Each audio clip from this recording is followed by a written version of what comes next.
불법 촛불로 정권을 잡은 좌파 정권의 그늘에서 안주하던 좌파 세력들이 법무장관 지명자 조국을 둘러싸고 속속 드러나고 있는 좌파의 위선에 대학생들의 정의로운 촛불이 켜지기 시작하면서 불안을 느낀 것 같다.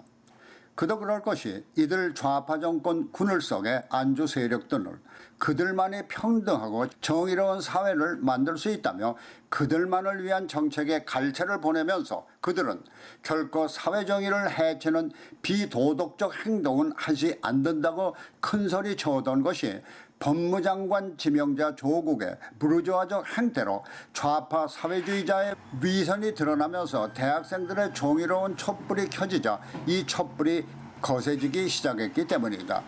이 촛불로 정권이 붕괴되고 그들의 안락한 삶도 무너질 것을 두려워하면서 그 두려움을 위선과 궤변으로 막으려 하는 것이다. 그래서 이른바 좌파 정권의 그늘에 안주하는 정치권에서는 조국의 부르주아적 행태를 가짜 뉴스로까지 몰아가며 조국 옹호에 혈안이 되면서 그가 일을 벌릴 당시에는 법적인 문제가 없을 때여서 죄가 아니다라고 강변하지만은 이와 같은 강변이 그동안 좌파들의 주장과는 맞지 않는다는 것이다. 그것은 그들이 주장하는 대중의 평등과 정의로운 사회라는 것은 법적 하자 이전에 사회 도덕적 측면에서의 하자를 탓하는 것인데 조국의 그동안의 행적은 그와 같은 행위 자체가 없었던 가짜 뉴스가 아니라 있었지만은 법적으로 죄가 안 된다는 식으로 강변을 한다면은 이는 좌파의 위선이며 궤변일 수밖에 없다.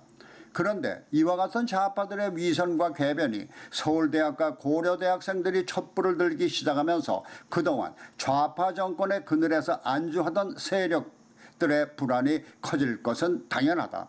이들 좌파 정권 그늘 속의 안주 세력들은 그동안 그들에게 그늘을 제공한 주체의 잘못에는 침묵하거나 오히려 가짜뉴스로 호도하면서 잘못을 옹호하기에 혈안이 되어왔던 것인데 조국의 사건이 터졌으니 난감할 수밖에 없을 것이다. 그러나 날감하다고 느낀다면 일말의 양심이 있는 것이지만은 오히려 위선과 궤변으로 호도하고 있으니 좌파들의 이중성이 보인다는 것이다. 좌파들의 몇몇 예를 보자.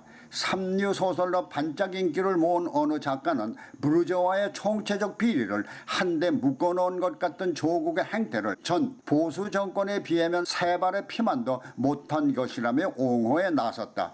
이 삼류 작가의 옹호대로라면은 조국의 그와 같은 위선이 큰 문제일 수밖에 없는 것인데도 조그만 잘못으로 비유하며 그것은 세 발의 피라는 것인데 그렇다면 자신들은 완전 무결하다는 주장으로 위선일 수밖에 없다.